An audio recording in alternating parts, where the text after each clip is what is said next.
और समाजवादी पार्टी ने सूची जारी की है। लोकसभा चुनाव के लिए 11 प्रत्याशियों की एक और सूची जारी की है समाजवादी पार्टी ने, जिसमें अफजाल अंसारी गाजीपुर से समाजवादी पार्टी के प्रत्याशी बनाए गए हैं। आर.के. चौधरी मोहनलालगंज से कैंडिडेट बनाए गए हैं और गोंडा से राकेश वर्मा की बेटी श्रेय वर्मा को टिकट दिया गया है। चंदौली से वीरेंद्र सिंह को प्रत्याशी बनाया गया है। बहराइच से रमेश गौतम को उम्मीदवार बनाया गया है। समाजवादी पार्टी ने एक और लिस्ट जारी की है जिसमें 11 प्रत्याशियों के नाम हैं। तो अब तक चूंकि कांग्रेस के साथ समझौते को लेकर, सीट शेयरिंग को लेकर कुछ भी तय नहीं हो पाया, उसके बाद एक के बाद एक समाजवादी पार्टी अपने उम्मीदवारों के नाम का ऐलान कर रही है।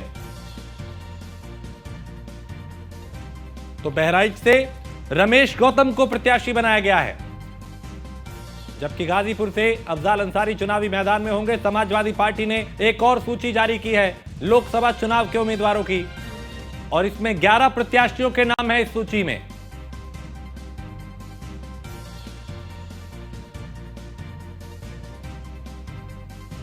तो अफजाल अंसारी गाजीपुर से,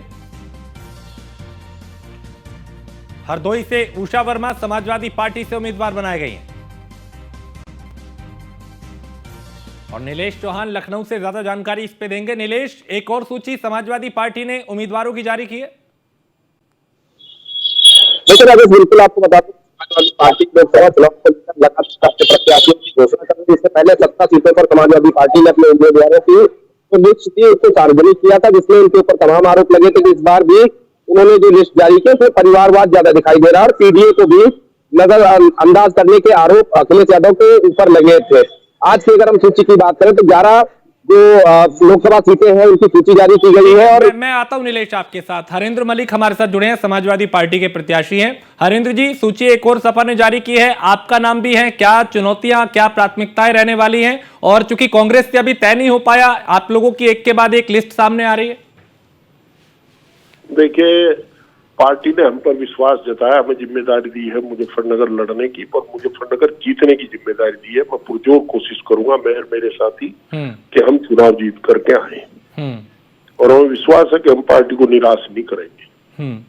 और चूंकि जहां से आपको चुनावी मैदान में उतारा है, वहां की क्या समस्याएं हैं, कितनी आपकी चुनौती रहने वाली है? चूंकि केंद्र में सरकार दूसरी, सबसे बड़ी समस्या जो दमन का चल रहा है, सत्ता पक्ष के द्वारा जो दमन किया जा रहा है, जो अहंकार सत्ता पक्ष को है, वो सबसे बड़ी समस्या है। पश्चिम का आदमी सम्मान के साथ समझौता नहीं करता, और यहाँ सम्मान रोज गिराया जाता है, लोगों पर फर्जी मुकदमे होते हैं, करप्शन चरम सीमा पर है।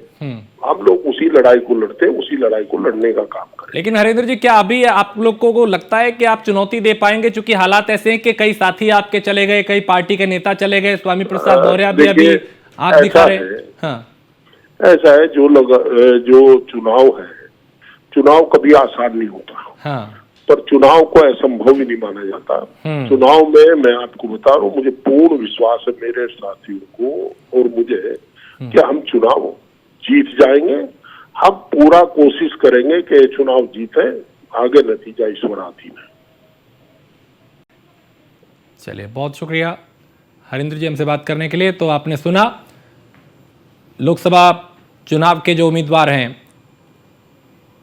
हरेंद्र जी जो कह रहे हैं कि चुनौती कोई भी हो पार पाएंगे, चुनाव लड़ेंगे, जीतेंगे। और ये एक और सूची समाजवादी पार्टी ने जारी कर दी है 11 प्रत्याशियों की, और नीलेश हमारे साथ लगातार बने हुए हैं। नीलेश, अभी चूंकि एक के बाद एक सूची आ रही है, क्या ये माना जाए कि समाजवादी पार्टी अब अकेले ही चुनाव में जा रही है, कांग्रेस के साथ कोई कुछ तय नहीं हो पा रहा? देखिए राजेश, बिल्कुल कुछ समय पहले इंडिया गठबंधन बहुत जोरों शोरों के साथ उत्तर प्रदेश के सियासी गलियारों में सुना जा रहा था, चर्चा हो रही थी। लेकिन जिस तरीके से समाजवादी पार्टी एक के बाद एक अपने उम्मीदवारों की सूची जारी कर रही थी, साफ होता है कहीं ना कहीं इंडिया गठबंधन से समाजवादी पार्टी ने दूरियां बनाना तय कर लिया है। इसी के तहत अगर आज की हम बात करें तो 11 प्रत्याशियों की जो सूची जारी की गई है, उसमें जो लगातार इनके ऊपर आरोप लग रहे थे कि पीडीए का नाम हर संबोधन में अखिलेश यादव के द्वारा लिया जाता है, लेकिन पीडीए का जो सम्मान और जो प्रत्याशियों की सूची जारी होती है उसमें कहीं उल्लेख नहीं होता है। लेकिन आज 11 जिन प्रत्याशियों का नाम घोषित किया गया है उसमें पीडीए का विशेष ध्यान रखा गया है, जिसमें मलिक शामिल है, चौधरी है, पटेल है, साथ ही साथ जो है ठाकुरों को भी इस सूची में जगह दी गई है। कहीं ना कहीं अखिलेश यादव इस सूची के माध्यम से एक संदेश भी देना चाहते हैं कि पीडीए जिसको लेकर वो उत्तर प्रदेश के अंदर इस समय सियासत कर रहे हैं, राजनीति कर रहे हैं, इन तमाम चीजों का ख्याल रखते हुए सूची जारी की गई है।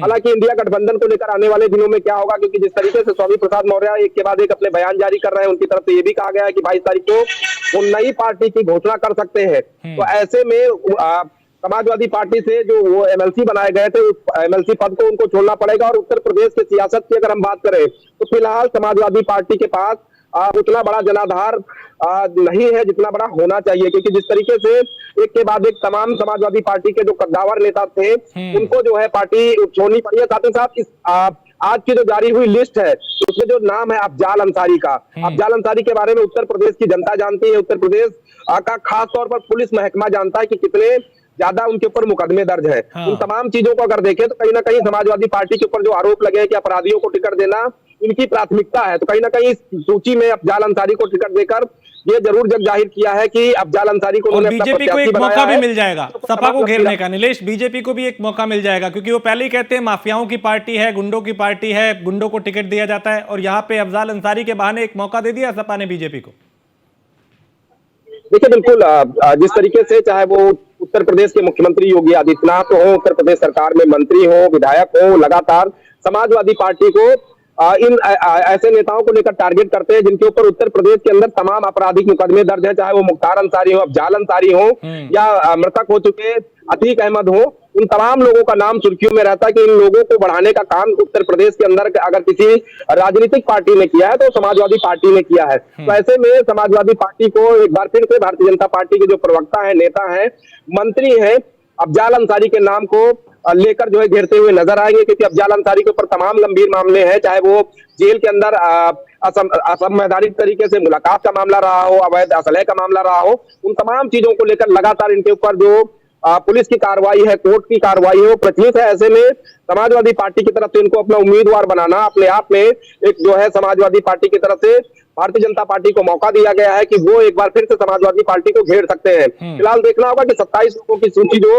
अभी तक 2 बार में जारी की गई है उसमें तमाम लोगों की नाम की घोषणा की गई है। फिलहाल उत्तर प्रदेश के अंदर अगर हम बात करें राजेश, तो 80 लोकसभा सीटें हैं और 27 पर घोषणा कर चुके हैं। खासतौर पर अगर हम मुजफ्फरनगर की बात कर लें, अभी जो समाजवादी पार्टी के प्रत्याशी बनाए गए हैं वो हमारे चैनल पे जुड़े थे, उन्होंने साफ तौर पे कहा है कि वो इस चुनौती को डटकर सामना करेंगे और सरकार के खिलाफ जो है वो चुनाव में उतरेंगे। तो ऐसे में ये भी साफ होता है कि जयंत चौधरी ने जिस तरीके से उत्तर प्रदेश सरकार और केंद्र सरकार का धन्यवाद किया था कि उनके जो है पूर्वजों को भारत रत्न देकर सम्मानित करने का काम किया गया, तो किस मुद्दे उनके साथ ना रहे। तो ऐसे में पश्चिमी यूपी में भी टिकट देकर उन्होंने ये ऐलान कर दिया है कि कहीं ना कहीं आरएलडी के साथ भी उनके रिश्ते ठीक नहीं है।